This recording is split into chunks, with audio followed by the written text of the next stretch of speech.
حضرت محمد صلی اللہ علیہ وآلہ وسلم کی ولادت کا واقعہ اسلامی تاریخ میں ایک اہم اور مبارک موقع ہے۔ آپ صلی اللہ علیہ وسلم 12 ربیع الاول 570 ہجری کو مکہ مکرمہ میں قبیلہ قریش کے ایک معزز خاندان بنی ہاشم میں پیدا ہوئے۔ آپ کے والد حضرت عبداللہ آپ کی ولادت سے قبل ہی وفات پا چکے تھے اور آپ کی والدہ حضرت آمنہ رضی اللہ تعالیٰ عنہا نے آپ کی پرورش کی۔ آپ صلی اللہ علیہ وآلہ وسلم کی پیدائش کے وقت مکہ مکرمہ میں ایک عام سماجی، مذہبی اور اخلاقی زوال کا دور تھا اور لوگ بت پرستی میں مبتلا تھے۔ ولادت کے وقت کچھ غیر معمولی واقعات بھی پیش آئے جو اس بات کی علامت تھے کہ ایک عظیم ہستی دنیا میں تشریف لا رہی ہے۔ روایت کے مطابق آپ صلی اللہ علیہ وآلہ وسلم کی ولادت کے وقت کسریٰ کے محل کے 14 کنگرے گر کے فارس کے آتش کدے کی آگ جو 1000 سال میں سے چل رہی تھی بجھ گئی۔ بحر طبریہ کا پانی خشک ہو گیا۔ آپ صلی اللہ علیہ وسلم کی پیدائش کے بعد آپ کی والدہ حضرت آمنہ نے آپ کو حضرت حلیمہ سعدیہ کے حوالے کیا جو آپ کی دایا بنی اور آپ کی پرورش مکہ کے دیہاتی ماحول میں کی۔ یہ واقعہ آپ صلی اللہ علیہ وآلہ وسلم کی زندگی کا آغاز تھا اور آپ کی آمد دنیا کے لیے رحمت بن کر آئی۔ جیسا کہ قرآن مجید میں ذکر ہے، رحمت للعالمین، یعنی ہم نے آپ کو رحمت بنا کر بھیجا۔ حضرت محمد صلی اللہ علیہ وآلہ وسلم کی زندگی بے شمار واقعات سے بھری ہوئی ہے جو مسلمانوں کے لیے رہنمائی اور درس کا ذریعہ ہے۔ آپ صلی اللہ علیہ وسلم کی سیرت کا ہر پہلو انسانی زندگی کے مختلف شعبوں میں عملی نمونہ فراہم کرتا ہے۔ یہاں چند اہم واقعات کا ذکر کیا جا رہا ہے۔ واقعہ شق صدر۔ آپ صلی اللہ علیہ وسلم کی بچپن میں دایا حلیمہ سعدیہ کے ہاں پرورش کے دوران فرشتے حضرت جبرائیل علیہ السلام آپ کے پاس آئے اور آپ کا سینہ چاک کیا، دل کو پاک کیا اور پھر سینہ بند کر دیا۔ اس واقعے کو شق صدر کہا جاتا ہے اور یہ آپ صلی اللہ علیہ وسلم کی روحانی اور جسمانی طہارت کا ایک علامتی واقعہ تھا۔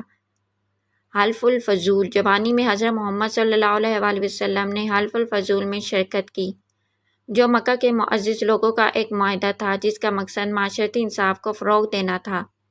اس معاہدے میں ظلم و ناانصافی کا خاتمہ اور مظلوموں کی حمایت کا عہد کیا گیا تھا۔ آپ صلی اللہ علیہ وآلہ وسلم نے ہمیشہ اس معاہدے کو پسند کیا اور اس کی تعریف فرمائی۔ غار حرا میں وحی کا نزول۔ حضرت محمد صلی اللہ علیہ وآلہ وسلم 40 سال کی عمر میں اکثر غار حرا میں تنہائی میں عبادت اور غور و فکر کیا کرتے تھے۔ ایک دن غار حرا میں حضرت جبرائیل علیہ السلام آپ کے پاس آئے اور پہلی وحی نازل ہوئی۔ یہ وحی سورہ علق کی ابتدائی آیات تھیں۔ اقرأ بسم ربک الذی خلق، پڑھ اپنے رب کے نام سے جس نے پیدا کیا۔ یہ واقعہ نبوت کا آغاز تھا اور آپ صلی اللہ علیہ وآلہ وسلم پر قرآن مجید کے نزول کی شروعات ہوئی۔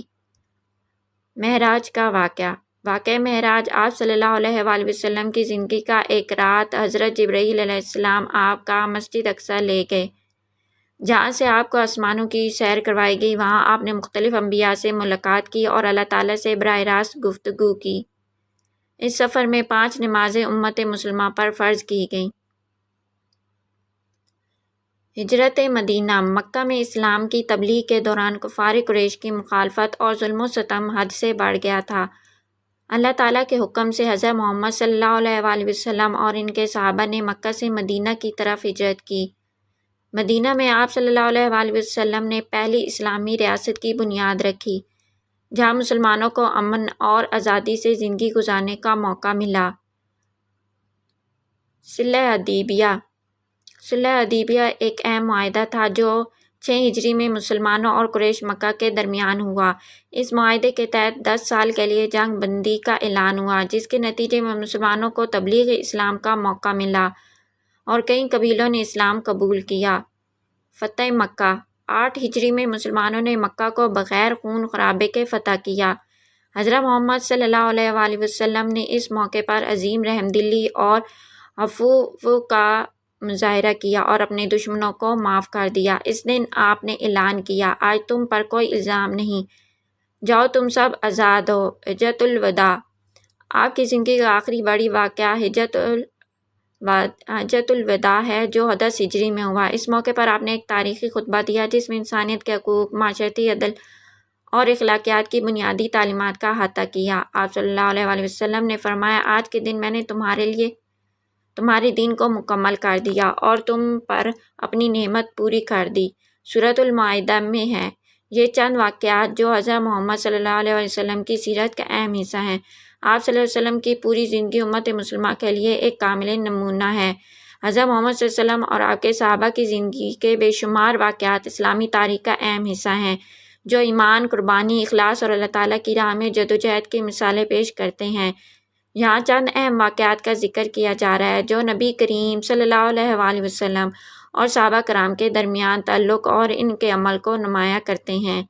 حضرت ابوبکر صدیق رضی اللہ تعالیٰ عنہ ہجرت کے وقت ساتھ دینا۔ جب نبی کریم نے مدینہ کی طرف ہجرت کا ارادہ کیا تو حضرت ابوبکر صدیق رضی اللہ تعالیٰ عنہ آپ کے ساتھ تھے۔ قریش کے لوگ نبی کریم صلی اللہ علیہ وآلہ وسلم کی تلاش میں غار ثور تک پہنچے، جہاں آپ اور حضرت ابوبکر چھپے ہوئے تھے۔ حضرت ابوبکر اس وقت بہت فکر مند ہو گئے کہ کہیں کفار نبی کو نقصان نہ پہنچا دیں۔ اس پر نبی کریم صلی اللہ علیہ وسلم نے ان کو تسلی دی اور فرمایا، لا تحزن ان اللہ معنا، غم نہ کرو، اللہ ہمارے ساتھ ہے۔ یہ واقعہ صحابہ کی بے انتہا محبت اور وفاداری کی نشاندہی کرتا ہے۔ حضرت عمر فاروق رضی اللہ تعالیٰ عنہ کا اسلام میں قبول کرنا۔ حضرت عمر رضی اللہ تعالیٰ عنہ کے اسلام قبول کرنے کا واقعہ بھی بہت مشہور ہے۔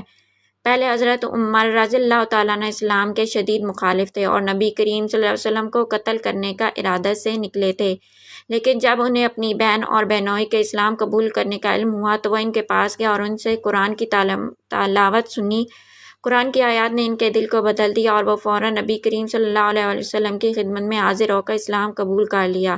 حضرت عمر کے اسلام قبول کرنے سے مسلمانوں کو بہت تقویت ملی۔ حضرت علی رضی اللہ تعالیٰ عنہ کا بستر پر سونا۔ جب نبی کریم صلی اللہ علیہ وسلم نے مکہ سے مدینہ کی طرف ہجرت کی تو قریش کے لوگ آپ صلی اللہ علیہ وسلم کو قتل کرنے کا منصوبہ بنا رہے تھے۔ اس موقع پر حضرت علی رضی اللہ تعالیٰ عنہ نے نبی صلی اللہ علیہ وسلم کے بستر پر سو کر اپنی جان کی قربانی دینے کی مثال قائم کی۔ نبی کریم صلی اللہ علیہ وسلم سے بے پناہ محبت اور وفاداری کا واقعہ ہے۔ غزوہ بدر میں صحابہ کی بہادری۔ غزوہ بدر اسلام کی پہلی بڑی جنگ تھی جس میں مسلمانوں کی تعداد بہت کم تھی، صرف 1313 افراد تھے، جبکہ کفار مکہ کی تعداد 1000 سے زیادہ تھی۔ اس جنگ میں صحابہ کرام نے نبی کریم صلی اللہ علیہ وسلم کے ساتھ بے مثال بہادری اور ایمان کا مظاہرہ کیا۔ حضرت علی رضی اللہ تعالیٰ عنہ، حضرت حمزہ رضی اللہ تعالیٰ عنہ، حضرت ابوبکر اور کئی صحابہ نے اس جنگ میں اپنی جان کی بازی لگائی اور اللہ تعالیٰ کی مدد سے مسلمانوں کو فتح حاصل ہوئی۔ حضرت خالد بن ولید رضی اللہ تعالیٰ عنہ کی جنگوں میں شجاعت۔ حضرت خالد بن ولید، جنہیں سیف اللہ یعنی اللہ کی تلوار کہا جاتا ہے، اسلامی تاریخ کے بہترین سپہ سالاروں میں سے ایک تھے۔ ان کی قیادت میں مسلمانوں نے کئی بڑی فتوحات حاصل کی، جن میں یرموک اور موتا کی جنگیں شامل ہیں۔ حضرت خالد رضی اللہ تعالیٰ عنہ کی جنگی مہارت اور نبی کریم صلی اللہ علیہ وسلم سے محبت ان کے کردار کی خاصیت تھی۔ حضرت بلال رضی اللہ تعالیٰ عنہ کا اذان دینا۔ حضرت بلال رضی اللہ تعالیٰ عنہ ایک حبشی غلام تھے جو اسلام قبول کرنے کے بعد اسلام کی خاطر شدید تکالیف سے گزرے۔ انہیں مکہ کے کفار نے گرم ریت پر لٹا کر تکلیف دی، لیکن وہ ہمیشہ احد احد اللہ ایک ہے پکارتے رہے۔ نبی کریم صلی اللہ علیہ وسلم نے ان کی وفاداری اور ایمان کی تعریف کی اور مدینہ میں حضرت بلال رضی اللہ تعالیٰ عنہ کو اذان دینے کی ذمہ داری سونپی۔ غزوہ خندق اور حضرت سلمان فارسی رضی اللہ تعالیٰ عنہ کی تجویز۔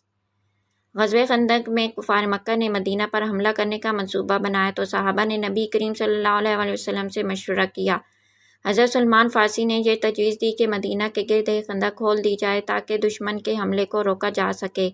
نبی کریم صلی اللہ علیہ وسلم نے ان کی تجویز کو قبول کیا اور مدینہ کے گرد خندق کھودی گئی، جس کی وجہ سے دشمن کا حملہ ناکام ہو گیا۔ حضرت عثمان رضی اللہ تعالیٰ عنہ کی سخاوت۔ حضرت عثمان رضی اللہ تعالیٰ عنہ بہت مالدار صحابی تھے، لیکن وہ ہمیشہ اسلام کی راہ میں خرچ کرنے میں پیش رہتے تھے۔ جب مسلمانوں کو غزوہ تبوک کے لیے مالی امداد کی ضرورت تھی، حضرت عثمان رضی اللہ تعالیٰ عنہ نے بڑے پیمانے پر مال عطیہ کیا، جس پر نبی کریم نے فرمایا، آج کے بعد جو بھی کریں گے ان پر کوئی گرفت نہیں ہوگی۔ حضرت معاذ بن جبل کو نبی کریم صلی اللہ علیہ وسلم نے یمن کے لوگوں کو دین سکھانے کے لیے بھیجا۔ آپ صلی اللہ علیہ وسلم نے فرمایا، معاذ قیامت کے دن علماء کے سردار ہوں گے۔ حضرت معاذ نبی کریم کے بہت قریب تھے اور ان سے علمی مسائل میں مشاورت فرماتے تھے۔ غزوہ احد میں حضرت طلحہ رضی اللہ تعالیٰ عنہ کی قربانی۔ غزوہ احد میں جب مسلمانوں کو نقصان پہنچا اور نبی کریم پر بھی حملہ ہوا، حضرت طلحہ بن عبید اللہ نے نبی کی حفاظت کرتے ہوئے اپنے جسم کو آپ صلی اللہ علیہ وسلم کے لیے ڈھال بنا لیا۔ وہ اس جنگ میں شدید زخمی ہوئے لیکن آپ کی جان بچانے میں کامیاب رہے۔ صلی اللہ علیہ وآلہ وسلم اور صحابہ کرام کے درمیان محبت و وفاداری مثال نمونے ہیں۔ ان واقعات سے ہمیں دین اسلام کی قدر و قیمت اور اس کی خاطر قربانی دینے کا درس ملتا ہے۔